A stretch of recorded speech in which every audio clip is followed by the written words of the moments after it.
mon Serge d'être ici parmi vous ce matin. Un label Pays d'art et d'histoire, un dossier important, formaté depuis en 2021 par Amandine à son arrivée, formaté également par une nouvelle équipe en 2020 où Olivier est arrivé, qui a boosté un peu cette communauté de communes. On dit toujours de moi, au niveau de la culture, que je suis un peu le papa poule de mes techniciens. Je veux dire que je couvre mes techniciens. Et sans techniciens, aujourd'hui, les élus ne seraient rien à part faire des discours derrière un micro. Tout ce travail qui a été réalisé à partir de 2021, nous l'avions déjà abordé en 2016 et en 2015 lors de l'inauguration de la distillerie de Barème et de la minoterie de la Mure-Argent, avec Serge qui était président de la CCAP, de la communauté de communes du Moyen-Verdon à l'époque. Ce label, on en avait parlé, mais Sylvain nous avait arrêté direct puisque le nombre d'habitants était de 5600 habitants à l'époque et ne correspondait pas à la jauge.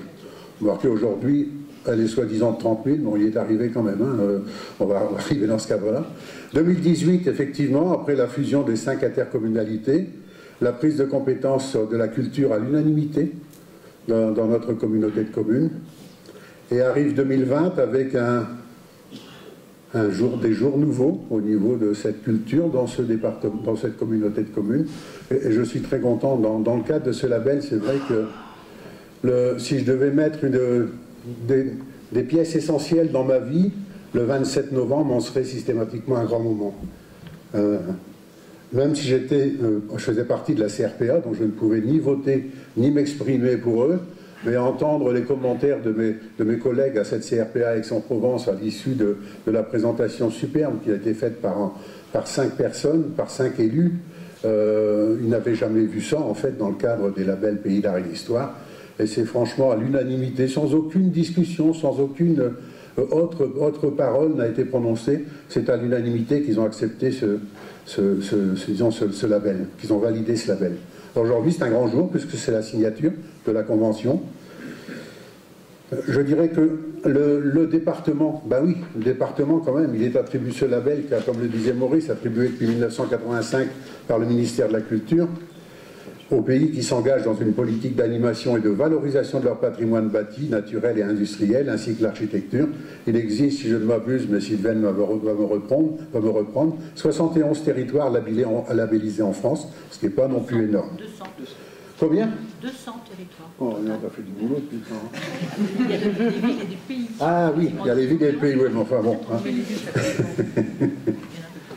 Et c'est vrai que la CCAPV était particulièrement attachée à la préservation et à la transmission de son patrimoine architectural et culturel de grande qualité.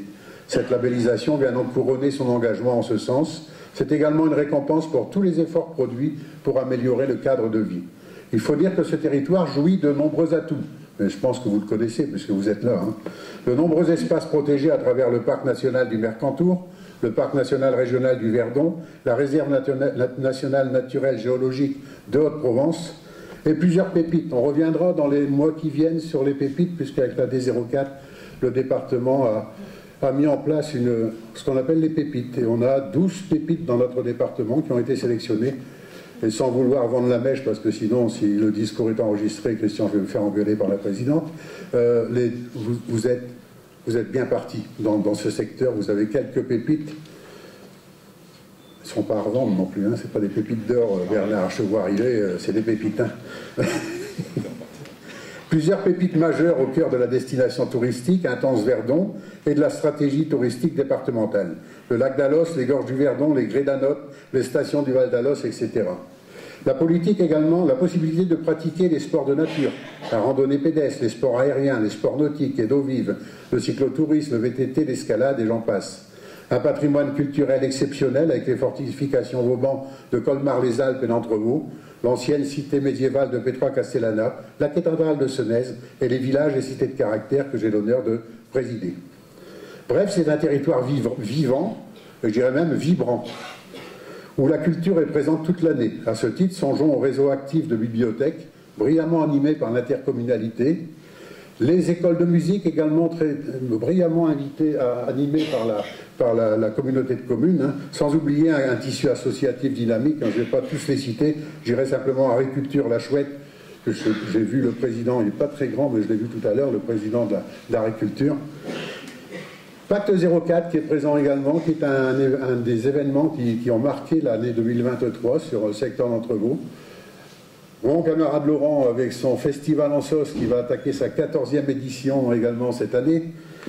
Et les incontournables fêtes traditionnelles, la fête médiévale de Colmar-les-Alpes, la fête du pétardier que je vous invite à venir voir à la fin du mois de janvier à Castellane, n'est-ce pas mon cher Bernard? Et la fête de la transhumance également à Castellane, mais ça sera un peu plus tard.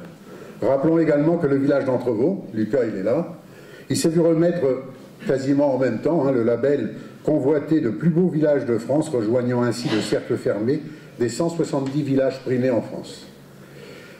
Si le département a soutenu depuis le début le travail de fond mené par la CCAPV afin d'obtenir ce label Pays d'art et d'histoire, car un des objectifs de notre politique culturelle est de conserver, valoriser et faire connaître le patrimoine culturel.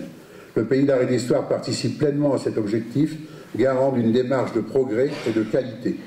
Il constitue une assurance de la pérennité, de l'ambition et de l'action du territoire dans ce domaine. Ce label est aussi important en termes d'exemplarité pour tous les autres territoires du département. Pour l'heure, il s'agit du seul des territoires labellisés Pays d'art et d'histoire dans le département des Alpes-de-Haute-Provence, sachant qu'il en existe seulement 2 autres en région Provence-Alpes-Côte d'Azur, le pays de Provence verte de Verdon et le Ventoux comptant vénitien. Nous entendons soutenir cette ambition territoriale au moyen de divers dispositifs. Le soutien aux acteurs publics et associatifs pour l'organisation de manifestations culturelles, festivals, expositions, actions liées à la lecture publique et aux enseignements artistiques, aide aux écoles de musique et actions d'éducation artistique et culturelle, collège au cinéma, madame, théâtre, danse et cirque au collège sont des éléments qui sont très importants, notamment avec le principe, M. Cornille qui n'est pas là ce matin, mais c'est vrai qu'il est très très bien. On rentre dans le cadre vraiment de théâtre au collège aujourd'hui, et le festival intercollège qui va se dérouler inclut en plus les trois collèges, si je ne m'abuse cette année, Anote, Castellane et Saint-André-des-Alpes. Le soutien au projet de valorisation du patrimoine et de création d'équipements culturels au travers de notre politique de solidarité territoriale 100% territoire. La participation au syndicat mixte des villages et cités de caractère qui a pour objectif la valorisation du cadre de vie et l'animation des 15 villages labellisés du département. 4 villages de la CCAPV, Anote, Castellane, Colmar-les-Alpes et Entrevaux, sont labellisés villages et cités de caractère. Le soutien aux musées via la conservation départementale. Ainsi, 5 musées de la CCAPV font partie du passeport des musées mis en place par le département. La maison-musée du Haut-Verdon à Colmar-les-Alpes, le musée de la minoterie à la Mure-Argent, le musée de la distillerie de Lavande à Varennes, la maison nature et patrimoine à Castellane et la maison des Gorges du Verdon à la Palus-sur-Verdon. Au total, on en parlait un peu pour clôturer, j'en parlais à Olivier en 2020, en novembre 2020, quand Jérôme Dubois, donc, qui avait la délégation de Michel Dalmasso aujourd'hui, vous avez présenté le contrat de territoire du département. Et à l'issue de cette réunion, Olivier m'avait dit ça serait bien que le département il donne un peu plus d'argent quand même aux communes. Alors j'ai rebondi sur le fait qu'en 2021, et aujourd'hui, au titre de son action culturelle et uniquement dans son action culturelle, dans le département, dans le territoire de la CCAPV, le département a depuis décembre 2021 jusqu'en décembre 2023, c'est 307 914 €, représentant 68 opérations qui ont été subventionnées par le conseil départemental. Merci à toutes et à tous de m'avoir écouté, et je sais que votre présence ici témoigne de l'intérêt que vous portez au développement de ce territoire. Merci.